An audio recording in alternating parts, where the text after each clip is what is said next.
Who is in charge? Well, let's start by seeing who's all on that team. In a 504 team, if your school building does not have a 504 team, you need to get one soon. And usually the person in charge of the 504 team or the coordinator in your designated school typically is your school counselor. Typically is your assistant principal. Typically is the high school principal, never a special education teacher, never the special education coordinator, never the special ed director or supervisor. But all of these folks can provide you with guidance. So on your 504 team, it's important you could have your student as part of the 504 team. The parent is a must. The regular education teacher, the student's teacher. The 504 coordinator that's sent out from central office, this is the person that controls the purse strings. And this is the person that knows exactly how much money we have in our 504 budget line item, okay? And notice I put down in parentheses in that last slide that special education only will work in an advisory capacity because there would be a conflict of interest if we transcend into the other part. Okay, so let's look at what an IEP team is and what's the difference. An IEP team, parent, teacher. Notice there's no Section 504 coordinator here. There's a special education teacher here. In your 504 team, did you notice that special ed was just advisory? It's optional. They don't have to be part of the team in your 504 team. Okay, and also in this.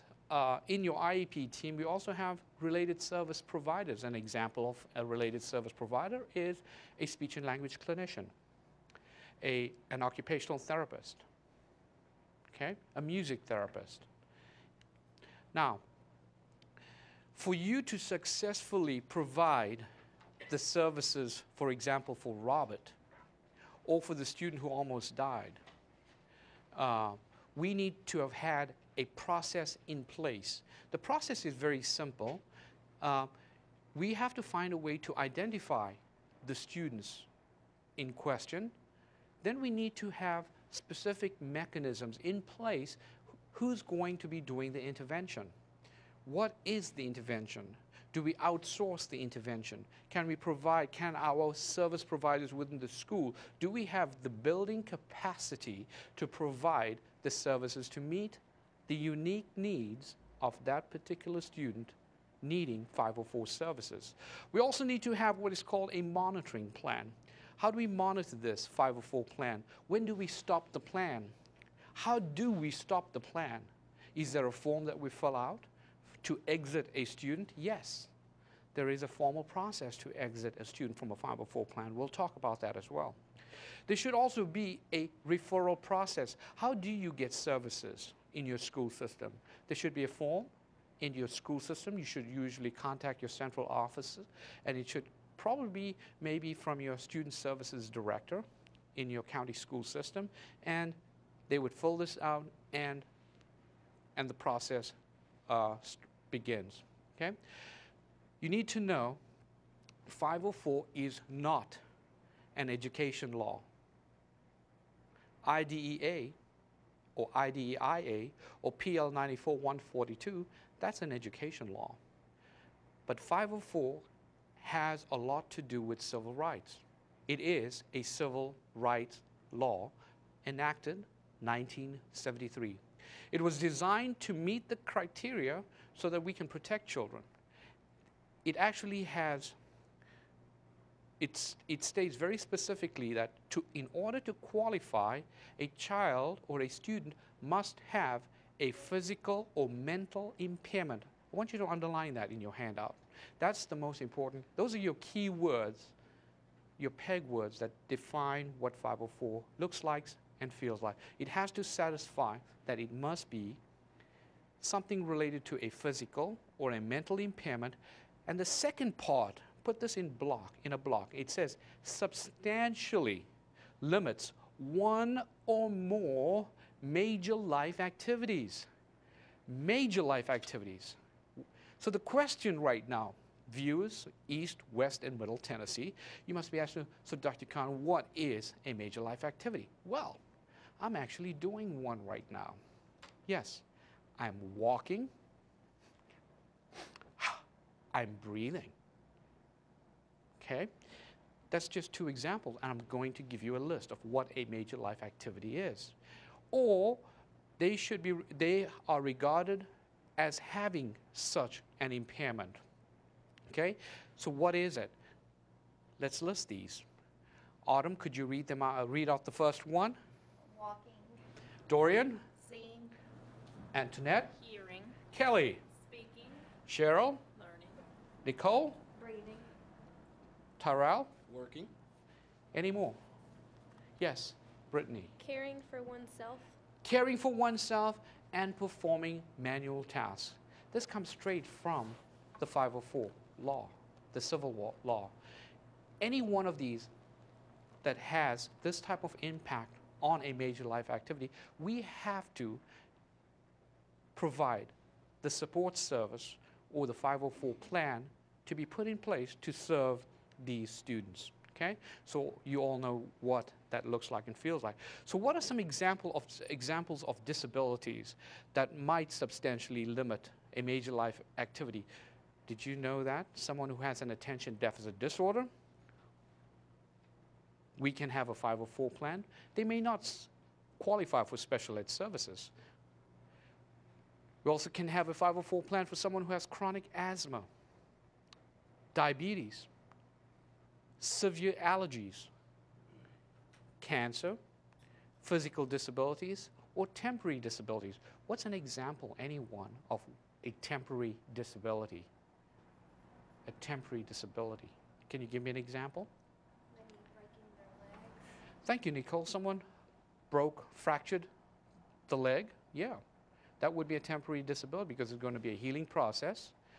And this person, will the academics, Nicole, be affected by someone having an accident? Will they be attending school regularly? Probably not. So that's why a 504 plan comes into play, so we can have integration of this person who has the temporary disabilities to be fully integrated back so that they can benefit from an equal opportunity and equal access to the general curriculum. Okay?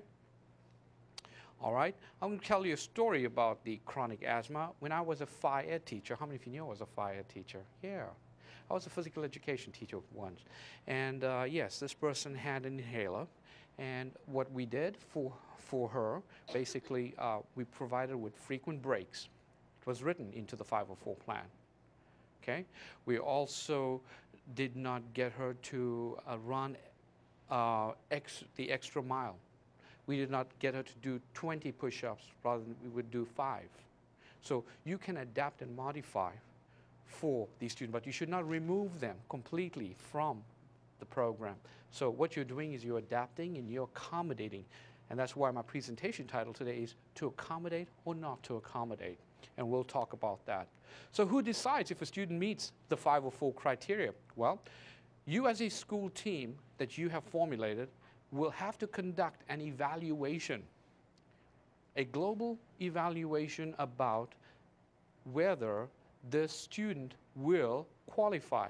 So what the feds have done in this beautiful 504 law, which is a civil rights law, it has a 3-pronged criteria. The first one is, to qualify, we need to determine if the student has a potentially limiting mental or physical disability. We need to determine that. How do we get that information? Where do we get that from? Any idea? We can get that from the physician. Thank you, Antoinette. Yes, we can get that from the physician. Anybody else? We can look at past records, medical records. We can actually look at the student and see that, hey, there is probably an issue, probably with hearing, with the physical limitation. They're in a wheelchair, physically bound. They're being maybe tube fed. So all of these things need to be investigated. So the second prong would be, we need to determine if the student's disability, the second part of it, it must affect one or more of the major life activities. And what are the major life activities? Let's give me examples again. Give me one. Come on, Dorian. Walking. Walking. Another one. Shout it out. Hearing. Hearing. Breathing. Speaking. Yes. Seeing. Seeing. Yes. Yes. Manual tasks. Right? So we understand it.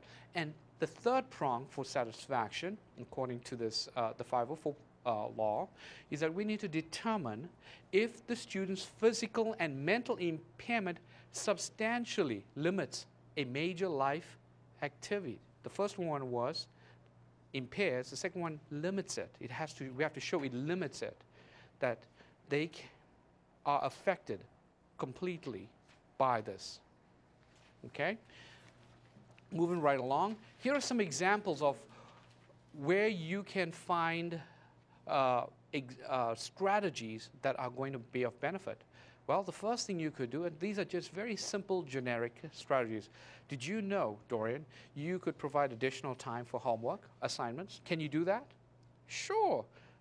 But if you put it in the plan, now it means that we need to do this, really.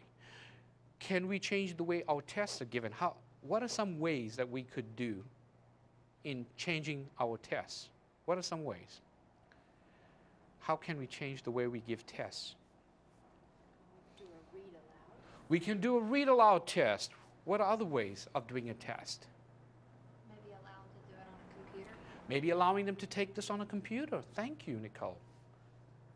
So we can also, the oral part that Antoinette talked about, we could even shorten the test because they cannot sit through this whole test because of the issues that they're facing, the disability. We could shorten it from an hour's test to a 30-minute test, or a 50-item test to a 25-item test.